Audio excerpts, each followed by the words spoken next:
SME express में आज हम एमएसएमईज के एक बड़े इशू फाइनेंसिंग पर फोकस करेंगे, जहां एक और माइक्रो स्मॉल मीडियम एंटरप्राइजेस का जीडीपी एक्सपोर्ट्स के साथ रोजगार मुहैया कराने में अहम योगदान है।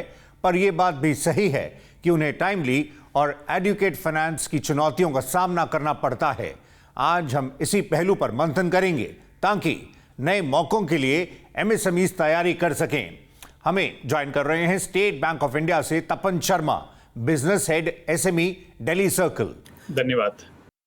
आगरा से Puran Dawar, chairman Agra footwear manufacturers and exports chamber AFMEC, और लुधियाना से Upkar Singh Ahuja, president chamber of industrial and commercial undertaking CICU। आप सभी का शुक्रिया, थैंक यू। तपन जी, शुरुआत आपसे। दूसरी तिमाही के जीडीपी की ग्रोथ रेट 7.6% रही है और इसमें मैन्युफैक्चरिंग सेक्टर का अहम योगदान रहा है। आप इस समय बिजनेस मोमेंटम को कैसे एनालाइज कर रहे हैं? एमएसएमईज के कामकाज पर आपका क्या नजरिया है? नहीं, बिल्कुल आपने ठीक कहा कि जिस तरह का सेकेंड क्वार्टर के रिजल्ट्स हैं, जो मैन्युफैक्चरिंग जीडीपी ग्रोथ, उसके साथ में ही कोविड के 2-3 साल टफ चैलेंजिंग टाइम निकालने के बाद में ये बहुत ही ऑप्टिमिस्टिक और बहुत ही अच्छा वातावरण बनता दिख रहा है, जिसमें एमएसएमई ऑब्वियसली वो हर तरह से देश के लिए सबसे बहुत बड़ा रोल प्ले करते हैं, जॉब क्रिएशन में भी, कंट्री के एक्सपोर्ट कंट्रीब्यूशन में, जीडीपी कंट्रीब्यूशन में भी। तो पूरा मूड जो है थोड़ा इस समय के निकलने के बाद में बहुत पॉजिटिव लग रहा है। और जो कंट्री का सेल्फ कंजप्शन, और हम ग्लोबल सिनेरियो में भी देखें तो दूसरी जो बड़ी इकोनॉमीज हैं वर्ल्ड की, उनकी कंपैरिजन में भारत का जीडीपी ग्रोथ के का प्लस उसमें एमएसएमई और मैन्युफैक्चरिंग सेक्टर का जो पर्टिकुलर कंट्रीब्यूशन है बहुत अच्छा दिख रहा है। और बैंक पर्टिकुलर अगर मैं बात करूं तो बैंकों के लिए भी एक सुना अवसर बन रहा है, और बैंक हमेशा से और ये चाह रहे हैं कि हम किस तरह से बदलते ग्लोबल एटमॉस्फेयर में, बदलती रिक्वायरमेंट में, बदलते हुए बिजनेस के करने के तरीके में किस तरह से एमएसएमई को हम सपोर्ट रखें, सो दैट उनको टाइमली उनकी रिक्वायरमेंट जो है जेन्युइन वो मीट हो, ताकि एमएसएमई सेक्टर और आगे तेजी से ग्रो करे और हमारी कंट्री के लिए जो सबसे मेजर वो प्ले करता है। मैं बैंक के पॉइंट से बता दूं कि सरकार भी, गवर्नमेंट ऑफ इंडिया भी इसको प्रायोरिटी सेक्टर में लेती है, और प्रायोरिटी सेक्टर में होने की वजह से बैंक्स को भी एक रेगुलेटरी भी रिक्वायरमेंट है कि आप इतना सर्टेन अपना जो टोटल एडवांसेस का लेंडिंग है उसका इतना आप एमएसएमई को लैंड करें। और बैंक खुद भी देखता है कि एमएसएमई एक ऐसा सेक्टर है जो बैंक को आगे, आज के एमएसएमई कल को जाकर बड़े कॉर्पोरेट बनने वाले हैं, और एमएसएमई सेगमेंट जो बैंक को बहुत दूसरी तरह का बिजनेस देता है। तो वातावरण बिल्कुल पॉजिटिव लगता है, वातावरण बहुत अच्छा लगता है, और बैंक्स भी बहुत तत्पर हैं कि हम किस तरह से एमएसएमई सेक्टर को सपोर्ट में, हमारे कंट्रीब्यूशन में और लेंडिंग के परसेंटेज शेयर को कैसे बढ़ाएं। आहूजा जी, जीडीपी ग्रोथ नंबर्स के साथ जो स्टेट असेंबली इलेक्शंस के नतीजे रहे हैं, आप इंडस्ट्री के नजरिए से कैसे देख रहे हैं? देखिए, जो इंडियन इकोनॉमी है, जैसे मिस्टर तपन ने बोला कि बड़ा पॉजिटिव वाइब्स है, और इंडिया की जो इमेज है वो पिछले सालों से काफ़ी अच्छी हुई है आने वाले दिनों में, in terms of quality, in terms of productivity, in terms of timely supplies. ये एक अच्छे संकेत है इंडस्ट्री के लिए और एमएसएमई के लिए। मगर जो मार्केट है, एक तो डिमांड अच्छी है, जीडीपी ग्रोथ अच्छी है, मगर मार्केट बड़ी वाइब्रेंट है। किसी प्रोडक्ट की सेल, आप ट्रैक्टर ले लीजिए, आप ऑटो 2 व्हीलर्स ले लीजिए, तो जो सेल है वो स्टेबल ग्रोथ नहीं है, ये अप डाउन होती रहती है। तो ऐसे सिनेरियो में जो एमएसएमई है उनको जो फ्लेक्सिबल मैन्युफैक्चरिंग की जो टेक्निक्स हैं वो अडॉप्ट करनी चाहिए, ताकि वो जब डाउन टर्न हो तो उनको कोई प्रॉफिट में डिप ना आए। जो असेंबली इलेक्शन आई है, इससे एक मैसेज आता है कि इंडिया की इकोनॉमी स्टेबल है आने वाले दिनों में, और जो इसमें हमारा सेंसेक्स भी आप देख रहे हो, सेंसेक्स की बड़ी अच्छी ग्रोथ है। तो ये इंडस्ट्री के लिए बड़े अच्छे संकेत है, एमएसएमई के लिए ग्रोथ के बड़े अच्छे संकेत है, मगर एमएसएमई को जो चैलेंजेस हैं वो काफ़ी ज़्यादा है। उपकार जी जैसे बता रहे हैं कि एमएसएमईज के सामने मौकों के साथ कई चुनौतियां भी हैं। डावर साहब, ग्लोबल उठापटक के बीच जीडीपी के आंकड़ों को आप एमएसएमईज के नजरिए से कैसे देखते हैं? सर, अभी चुनौतियों में ही मौके मिलते हैं, और जो जीडीपी के आंकड़े अभी जो आए हैं, जो फर्स्ट हाफ का 7.6% जो आंकड़ा आया है, वाकई एनकरेज करने वाला है। मुझे लगता है कि लगातार भारत की एमएसएमई सेक्टर ग्रोथ कर रहा है और एक पॉजिटिव वातावरण लगातार ये बना हुआ है एमएसएमई में। और जिस तरह से चाइना से पर निर्भर ना होकर के और जो प्रोडक्ट भारत में बनने लगे हैं उससे एक बड़ा बूस्ट एमएसएमई को मिला है। और एक्सपोर्ट के लिहाज से देखें तो कहीं ना कहीं एफटीए जो लगातार सरकार कर रही है और उससे काफी बड़ा बेनिफिट मिल रहा है और एक पॉजिटिव एटमॉस्फेयर बन रहा है और आगे काफी पोटेंशियल नजर आ रहा है। आइए आगे बढ़ते हैं। तपन जी, जैसे भारत $5 ट्रिलियन इकोनॉमी की तरफ बढ़ता है, एमएसएमईज का रोल खास रहने वाला है, लेकिन फॉर्मल क्रेडिट को लेकर लिमिटेड एक्सेस उन्हें अपनी क्षमताओं को अनलॉक करने में रोकता है। आपका एमएसएमई सेक्टर में क्रेडिट गैप पर क्या कहना है? नहीं, बिल्कुल ठीक है, बिकॉज जिस तरह से एमएसएमई का विस्तार हो रहा है, उसकी काम करने की शैली और जो ग्लोबल मार्केट, जिससे पूरन जी ने बताया कि the business models the way they are changing, तो एमएसएमई की फंडिंग के पॉइंट ऑफ व्यू से भी बैंक्स भी कई स्टेप ले रहे हैं जहां पर उनको किस तरह से उनको प्रॉपर क्रेडिट प्रोवाइड किया जाए। जो ट्रेडिशनल मेथड्स होते हैं जहां पर हम बैलेंस शीट फाइनेंसिंग करते हैं या कोलेटरल बेस्ड फाइनेंसिंग होते हैं, वो एक मेथड जो है वो अपनी जगह ठीक है, वो चला आ रहा है सालों से, लेकिन उसके बावजूद भी कई ऐसी इंडस्ट्रीज हैं, कई ऐसे एंटरप्रेन्योर्स हैं जो नया बिजनेस स्टार्ट करते हैं और शुरुआत में शायद उनके पास उतना कैपिटल या उतनी कोलेटरल या उस तरह का कोई बैकग्राउंड नहीं है जहां पर उनकी 3 साल की बैलेंस शीट है जिसके फिगर साउंड है और बैंक उसको फाइनेंस करे। तो इसलिए कई बार उस तरह का गैप आ सकता है क्योंकि कमर्शियल बैंक्स कई बार उन मेथड को फॉलो कर, लेकिन उसके साथ ही जो रिसेंट टाइम में बहुत से इनिशिएटिव्स गवर्नमेंट के भी रहे हैं और उसके बेसिस पे बहुत जो पर्टिकुलरली जिस तरह से इंफॉर्मेशन अवेलेबिलिटी बैंक्स के पास है, फॉर्मल सिस्टम के पास है, उसके बेसिस पे कई ऐसे प्रोडक्ट्स गवर्नमेंट के पुश से और बैंक्स ने भी किए हैं जहां तक कि हर एमएसएमई को उसकी कस्टमाइज रिक्वायरमेंट के लिए फंडिंग मिल सके। जैसे एक फॉर्मल की बात करेंगे तो हम देखते हैं कि नए मेथड्स में अभी जिस तरह सप्लाई चेन फाइनेंस, जिस तरह से वेंडर फाइनेंस, जिस तरह से हम बात करते हैं बिल डिस्काउंटिंग, और उसके अलावा अब आगे की बात तो ये आ रही है कि जहां से सीधा आर्टिफिशियल इंटेलिजेंस या उनको यूज करके बैंकिंग सिस्टम अपने आप में प्री अप्रूव्ड लोन सैंक्शन कर रखा है पर्टिकुलरली छोटे उसके लिए, और उसमें कोई कोलेटरल की उनकी हमेशा रिक्वायरमेंट नहीं है बिकॉज गवर्नमेंट ने भी अब जो सीजीटी एमएसएमई जो स्कीम हमारी जो कोलेटरल फ्री गारंटी जो गवर्नमेंट की तरफ से मिलती है उसमें बिना किसी कोलेटरल के पहले जो 2 करोड़ तक के लोन थे अब हम 5 करोड़ तक दे सकते हैं, और उसकी जो एक मेन उसका डिफरेंट रहता था कि उसकी फीस एक्स्ट्रा लगती थी, उस गारंटी फी जो गवर्नमेंट को पे करनी होती थी उसकी फीस भी लगभग आधी गवर्नमेंट ने कम कर दी है। तो ये एक बहुत बड़ा इनिशिएटिव है, इसमें बैंक को भी कंफर्ट है, after all bank is a commercial organization, तो बैंक को सीजीटी एमएसएमई कवर करने से बैंक के पास सिक्योरिटी भी है और उसी के साथ में जो एक एंटरप्रेन्योर जिसके पास फॉर्मल क्रेडिट के लिए उतना स्ट्रॉन्ग बैकग्राउंड नहीं है वो इस स्कीम के अंदर में भी लोन ले सकता है। तपन जी, ऐसे में आप एमएसएमईज को यह भी बता सकें कि ये जो तमाम सोर्सेज से डेटा जनरेट हो रहा है उसके क्या मायने हैं? There is a lot of things which are available in public domain. आपके अकाउंट स्टेटमेंट के बेसिस पे, ट्रांजैक्शन के बेसिस पे, जीएसटी रिटर्न के बेसिस पे बैंक्स ने हमारे कई बैंकों ने या लगभग सारे बैंकों ने ऐसे डिवाइस कर ली है प्रोडक्ट कि जिसके ऊपर में सीधी लिमिट एसेस करके उनको प्री अप्रूव्ड की तरह ऑफर कर दी जाए विदाउट एनी कोलेटरल। उपकार जी, उद्यमियों को स्केल अप करने में कैसी मुश्किलों का सामना करना पड़ रहा है? स्कीम्स तो कई हैं लेकिन उद्यमी बताते हैं कि अवेल करने में मुश्किलें होती हैं। आपके क्या सुझाव होंगे? इंडस्ट्री के पास पहले तो हमारे पास जो कैपेसिटीज है वो बहुत कम है और उसकी वजह से और रेट ऑफ इंटरेस्ट बहुत ज़्यादा है। किसी ने टेक्नोलॉजी अपग्रेड करनी है, नए इक्विपमेंट लेने हैं, तो उसके लिए आप समझो कि 9 से 12% के बीच में एमएसएमई को इस रेट ऑफ इंटरेस्ट पे पैसे मिलते हैं और वो इस वजह से उसकी वायबिलिटी नहीं निकलती, आरओआई बहुत एक्सटेंड हो जाती है और जो इस वजह से एमएसएमई का एक तो जो स्केल है वो छोटा रह जाता है और दूसरा टेक्नोलॉजी वाइज हम वीक रह जाते हैं। इसके अलावा मैं I have gone through a study कि जो 16% एमएसएमई है उनको सिर्फ टाइमली फाइनेंस मिलता है और आज भी जितना हम कहते हैं कि डिजिटलाइजेशन हो गई है, डिजिटलाइजेशन ने टफ भी कर दिया।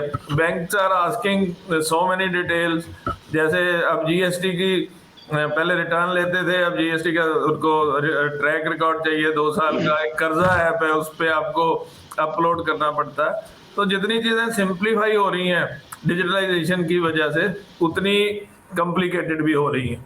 हम एक स्टडी बैंक को बोलेंगे करेंगे, एप्लीकेशन बैंक में आने से, फाइनेंस उसके हाथ में आने से कितना टाइम लगता है? Average it takes 3 months. आप समझते हो कि 3 महीने कोई वेट करेगा ऑर्डर के लिए या एक्सपेंशन के लिए, तो वो बिजनेस खत्म हो जाता है। 3 महीने से 1 साल कई बार लग जाता है प्रॉपर फाइनेंस लेने के लिए। इसके अलावा रेगुलेटरी हर्डल्स है, सैंक्शन होने के बाद भी बहुत से डॉक्यूमेंट्स लगते हैं। और अभी भी अगर मैं समझता हूँ कि फाइनेंस ईजी कर दिया जाए तो एमएसएमई को बहुत ज्यादा हम एक्स्ट्रा ऑर्डिनरी ग्रो कर सकते हैं। अभी भी एमएसएमई ग्रो कर रही है, मगर एक्स्ट्रा ऑर्डिनरी ग्रो कर सकती है, क्योंकि ग्लोबल पोटेंशियल, हर कोई अपनी सप्लाई चेन रियलाइन करने की कोशिश कर रहा है या सेकंड सोर्स इंडिया को बनाना चाह रहा है। उपकार जी, ग्राउंड पर क्या इश्यूज आ रहे हैं आपने शेयर किए, और नई संभावनाओं के लिए आप बैंक से सपोर्ट की उम्मीद कर रहे हैं, पॉइंट नोटेड। पर मेन स्ट्रीम में आने के लिए एमएसएमईज को भी कदम बढ़ाने होंगे ताकि लेंडर्स का भी कंफर्ट बढ़े। तपन जी, आपका वर्किंग कैपिटल को लेकर क्या असेसमेंट है? साथ ही कैश फ्लो बेस्ड लेंडिंग पर आप उद्यमियों को क्या बताना चाहेंगे? अभी जो वर्किंग कैपिटल असेसमेंट, पहले अगर आप देखेंगे ट्रेडिशनली जो रेगुलेटरी रिजर्व बैंक गाइड करता था कि आपको प्रोजेक्टेड बैलेंस शीट मेथड पे या प्रोजेक्टेड टर्नओवर के बेसिस पे उसका 20% आपको वर्किंग कैपिटल एसेस करना है। लेकिन अभी जो मेथड्स हैं वो बहुत बहुत तेजी से बदल रहे हैं। अब बैंक जो हैं नॉर्मल ट्रेडिशनल मेथड से हटकर कैश फ्लो बेस्ड फंडिंग पर आ रहे हैं। और एमएसएमई को इन पर्टिकुलर अगर देखा जाए तो एक तरह से पूरा डिजिटल प्लेटफॉर्म पे पूरा उनका लिमिट असेसमेंट से लेकर, ताकि उनको जो उपकार साहब ने कहा कि कई बार सैंक्शन में उसमें डिस्क्रिशनरी उसमें थोड़ी दिक्कत आती है। ऑब्वियसली क्रेडिट है तो थोड़ा डिस्क्रिशन उसमें आता भी है, लेकिन most of the banks including state bank ने अभी एक अपना बीआरई बिजनेस रूल इंजन अडॉप्ट कर लिया है, जिसमें 50 लाख तक के लोन, अगर छोटे एमएसएमई की बात करें तो वो प्योरली डिजिटल प्लेटफॉर्म में है। The platform itself will say जितना लिमिट है इस तरह से सैंक्शन है, उसमें कहीं मैनुअल इंटरवेंशन नहीं है। डेटा उसमें जीएसटी के साइड से पिकअप करेगा, इनकम टैक्स रिटर्न साइड से पिकअप करेगा, कई डिटेल्स। बिल्कुल सही है कि जो एमएसएमई उद्यमी जो हैं वो अगर सिस्टमेटिक ये सब फॉलो कर रहे हैं तो उसको क्रेडिट की अवेलेबिलिटी बहुत टाइमली रहेगी और उसका लिमिट असेसमेंट भी उसके बिजनेस मॉडल से बनेगा। और वर्किंग कैपिटल रिक्वायरमेंट ऑब्वियसली अभी जिस तरह सिनेरियो है, अलग अलग इंडस्ट्री है, ग्लोबल अगर देखेंगे तो बिल्कुल समझ सकते हैं कि कई कंट्रीज में वॉर लाइक सिचुएशन है। कुछ ट्रेडिशनल जो बिजनेसेस है उसमें हो सकता है सप्लाई चेन आपका या वर्किंग कैपिटल साइकिल बढ़ गया हो, तो उसके लिए जो जरूरत वाली चाहे एडॉक लिमिट के फॉर्म में हो चाहे एक्सटेंडेड वर्किंग कैपिटल के फॉर्म में हो, उसके लिए भी बैंक अपने आप को पूरा तैयार रहता है depending on the industry. Dawar साहब, कोलैटरल फ्री फंडिंग की जहां तक बात है, इस पर इंडस्ट्री से आपको कैसा फीडबैक मिल रहा है? देखिए, जहां तक गवर्नमेंट की बात है कि सरकार की इंटेंशन बिल्कुल अच्छी है। सरकार देना चाहती है कि कोलैटरल फ्री भी लैंडिंग हो, लेकिन कहीं ना कहीं बैंक मैनेजर अपने आप को सिक्योर नहीं समझता जब तक कि उसके ऊपर कोलैटरल वो नहीं है, क्योंकि इंडस्ट्री अभी तक परिपक्व नहीं है। और जब कभी भी कोलैटरल फ्री कोई लोन एनपीए में जाता है तो क्वेश्चन निश्चित रूप से बैंक मैनेजर पर उठता है। तो बैंक कहीं ना कहीं ये इसके लिए एक लिमिटेड व्यू लेकर के चलती है। निश्चित रूप से किसी भी इंडस्ट्री को अगर स्केल अप करना है, जिस तरह से एमएसएमई इंडस्ट्री अभी ग्रो कर रही है, जिस तरह से कि 50 करोड़ से एमएसएमई इंडस्ट्री को 250 करोड़ तक ले जाया गया, तो कैपिटल की आवश्यकता तो निश्चित रूप से रहनी है। और इंडिया में जो कैपिटल कॉस्ट है वो बहुत ज्यादा है कि वर्ल्ड ओवर 2 या 3% पर लोग काम करते हैं। और इवन कुछ कंट्रीज तो ऐसे हैं, जर्मनी जैसे कंट्री है जिसमें -0.25% कैपिटल कॉस्ट है। अगर उसको 8, 9, 10% पर काम करना हो, और ये जितने भी इंडस्ट्रीज हैं जिनमें ब्रेक इवन पॉइंट जरा लंबे समय पर आता है, तो ये उसको ग्रो करना और उसका कहीं ना कहीं इस कैपिटल कॉस्ट की वजह से फेलियर के चांसेस भी रहते हैं। इसलिए भी बैंक कोलैटरल के बिना नहीं कर पाती। सरकार को कहीं ना कहीं चाहिए कि इंटरेस्ट सबवेंशन एक्सपोर्ट में दिया हुआ है, इसको लंबे समय तक जारी रखे। और ये जो डोमेस्टिक इंडस्ट्री है, एसएमई सेक्टर है, और इस एसएमई सेक्टर में interest subvention absolutely the key है। दूसरा कोई इमरजेंसी क्रेडिट है तो उसके लिए एमएसएमई के लिए एक क्रेडिट फैसिलिटी होनी चाहिए कि ये कार्ड है, इससे कभी भी हम जितनी भी उसकी लिमिट है मे बी उसका 10% अब इमरजेंसी क्रेडिट यूज कर सकते हैं। तपन जी, इंडस्ट्री की कंसर्न्स को सुना आपने, आपका क्या कहना होगा कोलैटरल फ्री फंडिंग पर? जैसे अब सीजीटीएस एमएसई स्कीम जो गवर्नमेंट की थी, जिसके अंदर में कोलेटरल गारंटी गवर्नमेंट देती है और बिना कोलेटरल के लोन बैंक देता है, ये लिमिट अब बढ़ा के 5 करोड़ कर दी गई है। उसके होते हुए भी कई बार एमएसएमई बोरोवर खुद इस स्कीम में नहीं लेना चाहता था, या बैंक भी कई बार वो चाहते थे कि कोलेटरल से उनको ज्यादा कंफर्ट है। उसका एक बहुत बड़ा कारण एमएसएमई का नहीं जाने का, बैंक्स को कंफर्ट इसलिए है कि 75% गारंटी मिलती है, वो किसी भी दूसरी कोलेटरल से बेटर है। लेकिन एमएसएमई के लिए कंसर्न ये होता था कि उसकी जो गारंटी फी है वो उसके लिए एडिशनल कॉस्ट हो जाता है, मान लीजिए 1-1.5% जो भी थी। उसमें एक अच्छा बदलाव अभी हुआ है रिसेंटली 2-4 महीने पहले में, कि जो उसकी जो गारंटी फी जो गवर्नमेंट को जाती थी उसमें काफी कुछ रिडक्शन कर दिया है, ऑलमोस्ट आधी कर दी गई है। तो अगर उसकी फीस कम होने के बाद में availability of the funds without any collateral is become a win win situation. फिलहाल वक्त ब्रेक का है, हम जल्द लौटते हैं। आप देख रहे हैं एसएमई एक्सप्रेस।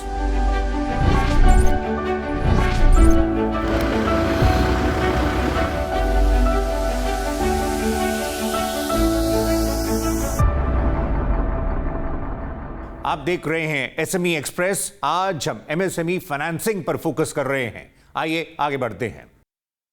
डावर साहब, कैपिटल को लेकर सीमित एक्सेस की बात रखी जा रही है। ऐसे में एंटरप्रेन्योर्स के एक्सपेंशन के प्लान्स पर असर पड़ता है, पर आपका वीसी रूट के जरिए फंडिंग पर क्या कहना है? इससे एमएसएमईज स्केल अप कर सकते हैं, पर हम देखते हैं कि एमएसएमई स्पेस में काफी फैमिली रन बिजनेसेस हैं। ऐसे में आप इस पहलू को कैसे देखते हैं? उसके लिए वेंचर कैपिटल का जो रूट है, मुझे लगता है कि वो एक बड़ा कारगर सिद्ध हो सकता है स्केल अप करने में।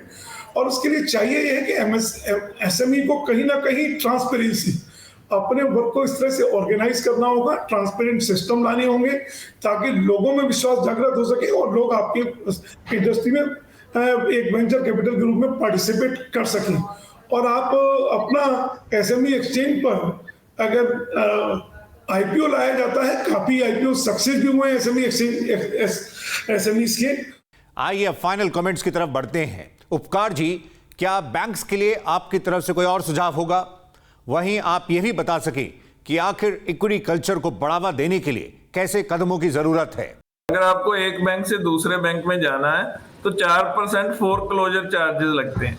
तो ये बड़े हादसे वाली बात है कि मैंने बैंक बदला, मेरी फ्लेक्सिबिलिटी खत्म हो जाती है। हमने आरबीआई को कई बार लिखा है कि ये चीज डिलीट होनी चाहिए। इंडस्ट्री के लिए उसको फ्री होना चाहिए। जिसकी 1 करोड़ की लिमिट है, अगर उसको बैंक बदलना है तो 4 लाख जुर्माना उसको देना पड़ता है। ये चीज खत्म होनी चाहिए। जो दूसरा मार्केट असेस की आपकी बात है, और इसके लिए गवर्नमेंट ने बीएसई एसएमई और एनएसई एसएमई एक्सचेंज बनाई है, वो अभी काफी सक्सेसफुल हो रही है और इंडस्ट्री का रुझान उधर जा रहा है। मगर उसके लिए काफी ज्यादा हैंड होल्डिंग की जरूरत है। जो एसोसिएशंस है उनको कुछ कैपेसिटी बिल्डिंग या कुछ ऐसे फंड्स देने चाहिए ताकि वो आगे एमएसएमई को ट्रेन कर पाए कि वो इसमें एक्सचेंज में जाएं और ग्रो कर सकें और अपनी जो मैक्सिमम कैपिटल है। तपन जी, ट्रेड्स एक end to end digital platform है। इसका दायरा बढ़ाने के लिए मिनिमम टर्नओवर को घटाने की बात भी रखी गई है। इस पर आपका क्या टेक है?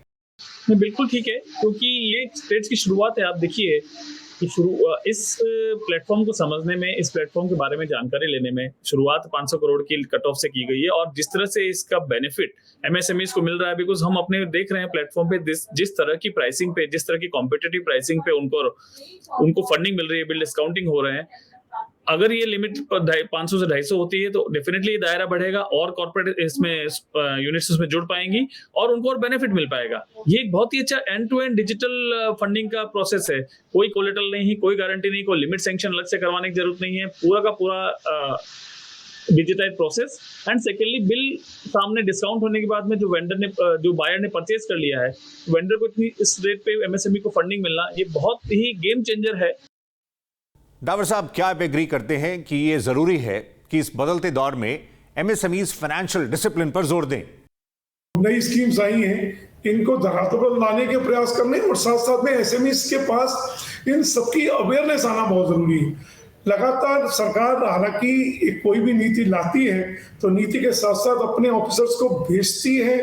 पहले समय होता था कि हम एसोसिएशंस जो हैं हमारा, जैसे Agra footwear manufacture exporter chamber है या सीएलई के माध्यम से हम ये प्रयास करते थे कि किसी अधिकारी को या किसी इंजीनियर को बुलाया जाए कि वो इसके ऊपर लाइट डाल सके। आज सरकार नीति बनाती है और भेजती है सीधे कि उस अलग अलग शहरों में कि अपनी नीतियों को बता सके। इसमें अवेयरनेस की बहुत जरूरत है। देखिए, financial discipline is absolutely the key, और जब तक फाइनेंशियल डिसिप्लिन नहीं होगा तब तक आपके ऊपर ना कोई वेंचर कैपिटल में बना है, ना ही आप एसएमई एक्सचेंज पर जा सकते हैं। तपन जी, लास्ट वर्ड आपसे लेना चाहेंगे। एक्सपोर्ट मार्केट्स की अनिश्चितताएं और हाई इंटरेस्ट रेट्स के बीच एमएसएमई बैड लोन्स पर आपका क्या नजरिया है? एज अ बैंकर हम लोग बिल्कुल समझते हैं कि बिजनेस है और बिजनेस में अप्स एंड डाउन्स, अनसर्टेनिटीज हमेशा रहती है। लेकिन जैसा बहुत अच्छा लग रहा है इंडस्ट्री एसोसिएशन की तरफ से ये सुनकर, डाबर साहब जिससे बता रहे हैं कि एमएसएमई को भी उतना ही अपना डिसिप्लिन रखना है। बैंक इस चीज को बिल्कुल समझता है कि बिजनेस में कंपटीशन है, बिजनेस में बहुत ग्लोबल फैक्टर्स हैं जिस वजह से आपके मार्जिन्स, आपकी प्रॉफिटेबिलिटी, आपके परफॉर्मेंस पे इफेक्ट आ सकता है। लेकिन बैंक ये जरूर जानना चाहता है कि आप में वो डिसिप्लिन हो, जो क्रेडिट फैसिलिटीज आप अवेल करते हैं उसका यूज सही जगह पे हो, जिस पर्पस के लिए लिया गया है उसके लिए हो। और उसके बावजूद मान लीजिए बिजनेस में कोई स्ट्रेस आता है तो अभी भी हमारे पास रेगुलेटर की तरफ से 25 करोड़ तक के लोन है, उसको हम रिस्ट्रक्चर कर सकते हैं। उसमें कुछ बदलाव लाना है, लाया जा सकता है। वो सिर्फ फैसिलिटी एमएसएमई के लिए है और किसी लोन को बैंक रिस्ट्रक्चर नहीं कर सकता। अगर करना होगा तो उसको पहले हमको सब स्टैंडर्ड एनपीए क्लासीफाई करना होगा, तभी हम रिस्ट्रक्चर कर सकते हैं। लेकिन ये फैसिलिटी एमएसएमई को 25 करोड़ तक के लोन के लिए है। तो एमएसएमई फाइनेंसिंग की इस पेशकश में इतना ही। हमें ज्वाइन करने के लिए Tapan Sharma, business head SME Delhi circle, State Bank of India, Puran Dawar, chairman AFMEC, और उपकार सिंह आहूजा, प्रेसिडेंट सीआईसीयू, आप सभी का शुक्रिया, थैंक यू। अगले सेशन में हम एक नई थीम के साथ आपसे मुलाकात करेंगे। फिलहाल नमस्कार।